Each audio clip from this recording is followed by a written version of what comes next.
സുധാകരനെ ഒതുക്കാൻ ശ്രമിച്ചാൽ ഗുരുതരമായ പ്രത്യാഘാതം നേരിടേണ്ടി വരും എന്നാണ് പോസ്റ്ററുകളിൽ പറയുന്നത്. സുധാകരൻ അനുകൂലികൾ വലിയ അതൃപ്തിയിലാണ്. സമൂഹ മാധ്യമങ്ങളിലടക്കം സുധാകരന് വേണ്ടി വലിയ രീതിയിലുള്ള വാദപ്രതിവാദങ്ങൾ നടന്നുകൊണ്ടിരിക്കുന്ന ഒരു സാഹചര്യം കൂടിയുണ്ട് എന്നതാണ്. സുനിൽ ഐസക് കൂടിയുണ്ട്. സുനിൽ, കോൺഗ്രസ് നേതൃത്വത്തെ സംബന്ധിച്ചു കെ സുധാകരന്റെ ഈ അതൃപ്തി അതൊരു വലിയ തലവേദനയാകാനിടയുണ്ടോ? ദിവ്യ, കെ സുധാകരനെ KPCC അധ്യക്ഷ സ്ഥാനത്ത് നിന്നും മാറ്റുമ്പോൾ ഒരു ഒത്തുതീർപ്പ് ഫോർമുല ഉണ്ടായിരുന്നുവെന്നാണ് നമ്മൾ മനസ്സിലാക്കുന്നത്. അതായത് കെ സുധാകരൻ അന്ന് ആവശ്യപ്പെട്ട പ്രധാനപ്പെട്ട കാര്യം തന്നെ അധ്യക്ഷ സ്ഥാനത്ത് നിന്നും മാറ്റുന്നുണ്ടെങ്കിൽ പകരം വരാനിരിക്കുന്ന നിയമസഭാ തെരഞ്ഞെടുപ്പിൽ കണ്ണൂരിൽ നിന്ന് തന്നെ മത്സരിക്കാൻ അനുവദിക്കണം എന്നതായിരുന്നു. ഇത് അംഗീകരിച്ചതിന് ശേഷമാണ് കെ സുധാകരനെ KPCC അധ്യക്ഷ സ്ഥാനത്ത് നിന്ന് മാറ്റിയതെന്നാണ് അദ്ദേഹവുമായി ബന്ധപ്പെട്ട കേന്ദ്രങ്ങൾ പറയുന്നത്. മാത്രമല്ല, നമുക്ക് ഓർമ്മയുണ്ടാകും, കെ സുധാകരനെ അധ്യക്ഷ സ്ഥാനത്ത് നിന്ന് നീക്കിയതിന് തൊട്ട് അടുത്ത ദിവസം തന്നെ കെ സുധാകരൻ മീഡിയ വൺ അനുവദിച്ച ഒരു പ്രത്യേക അഭിമുഖത്തിൽ അക്കാര്യം തുറന്നു പറയുകയും ചെയ്തിരുന്നു. അതായത് വരാനിരിക്കുന്ന നിയമസഭാ തെരഞ്ഞെടുപ്പിൽ താൻ കണ്ണൂരിൽ മത്സരിക്കും. താൻ കണ്ണൂരിൽ മത്സരിച്ചാൽ കണ്ണൂരിൽ മാത്രമല്ല, അതിനോട് ചേർന്ന് ജില്ലയിലെ പല മണ്ഡലങ്ങളിലും അതിൻ്റെ ഒരു റിഫ്ലക്ഷൻ ഉണ്ടാകും. സ്വാഭാവികമായും അത് UDF-ന് അനുകൂലമായ ഒരു സാഹചര്യം ഉണ്ടാകും. അതുകൊണ്ട് താൻ കണ്ണൂരിൽ മത്സരിക്കുമെന്ന് അന്ന് തന്നെ സുധാകരൻ വ്യക്തമാക്കിയതാണ്. ഇത് ഇന്നോ ഇന്നലെയോ തുടങ്ങിയ ചർച്ചയല്ല. അതുകൊണ്ട് തന്നെ ആ വാക്ക് പാലിക്കണമെന്നതാണ് സുധാകരൻ ഇപ്പോൾ ഹൈക്കമാൻഡിന് മുന്നിൽ വയ്ക്കുന്ന ആവശ്യം. തന്നെ അധ്യക്ഷ സ്ഥാനത്ത് നീക്കുമ്പോൾ പറഞ്ഞിരുന്ന വാക്ക് പാലിക്കണം. അത് പാലിക്കപ്പെട്ടേ തീരൂ എന്നൊരു പിടിവാശിയാണ് ഇപ്പോൾ കെ സുധാകരനെ സംബന്ധിച്ച് ഉള്ളത്. ഒരു ഘട്ടത്തിൽ സുധാകരനെ സ്ഥാനാർത്ഥിയാക്കാനുള്ള ഒരു ധാരണയിലേക്ക് കാര്യങ്ങൾ എത്തിയതായിരുന്നു. അത്തരം ചർച്ചകളൊക്കെ നടന്നിരുന്നു. പക്ഷെ ആ സമയത്താണ് ഏതാണ്ട് 5-ലധികം MP-മാർ ഇതേ ആവശ്യം ഉന്നയിച്ചുകൊണ്ട് ഹൈക്കമാൻഡിനെ സമീപിക്കുന്ന സാഹചര്യം ഉണ്ടാവുന്നത്.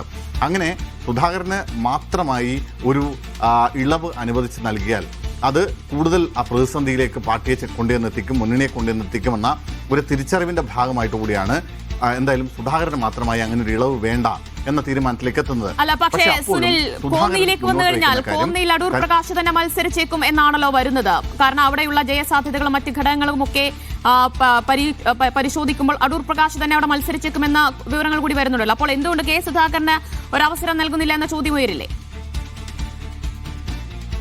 സ്വാഭാവികമാണ്. അത് മാത്രമല്ല, ഒന്നില് അടൂർ പ്രകാശ് മത്സരിക്കുമെന്ന കാര്യം നമുക്ക് ഇപ്പോഴും പൂർണ്ണമായി പറയാൻ കഴിയില്ല. കാരണം ഈ കെ സുധാകരനുമായി ബന്ധപ്പെട്ട വിവാദങ്ങൾ ഇങ്ങനെ അതിശക്തമായി രൂക്ഷമായി മുമ്പോട്ട് പോവുകയാണെങ്കിൽ ഏതെങ്കിലും തരത്തിൽ അത്തരമൊരു നീക്കം ഉണ്ടാവാനുള്ള സാധ്യത എത്രത്തോളം ഉണ്ട് എന്നത് കാത്തിരുന്ന് കാണേണ്ട കാര്യമാണ്.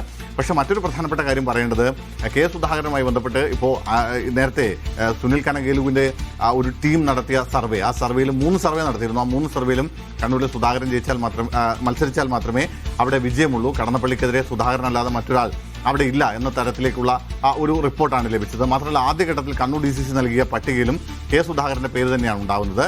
ഇപ്പോൾ അവിടെ സ്ഥാനാർത്ഥി മോഹവുമായി നടക്കുന്ന ആളുകൾ പോലും സംസാരിക്കുമ്പോൾ പറയുന്നത് KS മത്സരിക്കുന്നില്ലെങ്കിൽ ഞങ്ങൾ മത്സരിക്കാം, അല്ലെങ്കിൽ ഞങ്ങൾക്കൊരു അവസരം നൽകണം എന്ന നിലപാടാണ് അവരും സ്വീകരിക്കുന്നത്. അതായത് സുധാകരൻ മത്സരിക്കുന്നതിനെ പരസ്യമായി എതിർത്തുകൊണ്ട് ഏതെങ്കിലും നേതാവ് രംഗത്ത് വരാനുള്ള സാധ്യത കണ്ണൂരിലുമില്ല.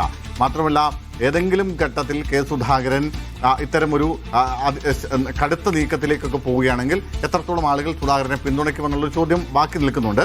പക്ഷെ അങ്ങനെയൊക്കെ ആവുമ്പോഴും വടക്കൻ കേരളത്തിൽ കോൺഗ്രസിനെ സംബന്ധിച്ച് ഒരു പ്രധാനപ്പെട്ട മുഖം എന്ന് പറയുന്നത് സുധാകരൻ തന്നെയാണ്. സുധാകരന്റെ ഒരു കരിഷ്മ സ്വാഭാവികമായും കോൺഗ്രസിന്റെ വടക്കൻ കേരളത്തിൽ വലിയൊരു പ്രധാനപ്പെട്ട ഘടകമാണ്. അങ്ങനെയാണെങ്കിൽ സുനിൽ, മത്സരിക്കേണ്ടതില്ല സുധാകരൻ എന്നാണ് തീരുമാനം വരുന്നതെങ്കിൽ കടുത്ത നിലപാടിലേക്ക് സുധാകരൻ പോകുമോ? സുധാകരനുമായി ബന്ധപ്പെട്ട് നിൽക്കുന്ന കേന്ദ്രങ്ങൾ ഉന്നയിക്കുന്ന ആ കാര്യം തന്നെയാണ്. പക്ഷേ അത്തരമൊരു കടുത്ത നീക്കത്തിലേക്ക് സുധാകരൻ പോകുമോ എന്ന് കാത്തിരുന്ന് കാണേണ്ടതുണ്ട്. നേരത്തെ നമുക്കറിയാം, നേരത്തെ ചില അഭിപ്രായ വ്യത്യാസങ്ങൾ പാർട്ടിയുമായി ഉണ്ടായപ്പോൾ അന്ന് MP സ്ഥാനം രാജിവെക്കാൻ പോലും സന്നദ്ധത പ്രകടിപ്പിച്ച ഒരു ഘട്ടം കെ സുധാകരന്റെ ഭാഗത്തു നിന്നുണ്ടായിരുന്നു. അത്തരമൊരു കടുത്ത നീക്കത്തിലേക്ക് സുധാകരൻ ഈ ഘട്ടത്തിൽ പോകുമോന്ന് അറിയില്ല. പക്ഷെ സുധാകരൻ ഇപ്പോഴും ഹൈക്കമാൻഡിനോട് പറയുന്നത് 77 വയസ്സായി തനിക്ക്. അതുകൊണ്ട് ഇനി വരാനിരിക്കുന്ന ഒരു നിയമസഭാ തെരഞ്ഞെടുപ്പിൽ മത്സരിക്കാനോ ഒരു മന്ത്രിയാവാനോ ഉള്ള ഒരു പ്രായം സുധാകരന്റെ അതൃപ്തി, പിണക്കം അത് ഹൈക്കമാൻഡിന് തലവേദനയാകും എന്നതിൽ യാതൊരു സംശയമില്ല. കണ്ണൂരിൽ ഇത്തവണ മത്സരിക്കണമെന്ന കടുത്ത ആഗ്രഹത്തിൽ തന്നെയാണ് കെ സുധാകരനുള്ളത്. അത് കിട്ടില്ല എന്ന് വന്നപ്പോൾ ഇപ്പോൾ ഡൽഹിയിൽ നിന്ന് ചർച്ചകൾ പൂർത്തിയാക്കാതെ, പാർലമെന്റ് സമ്മേളനം അടക്കം പൂർത്തിയാക്കാതെ കെ സുധാകരൻ കണ്ണൂരിലേക്ക് മടങ്ങിയിരിക്കും.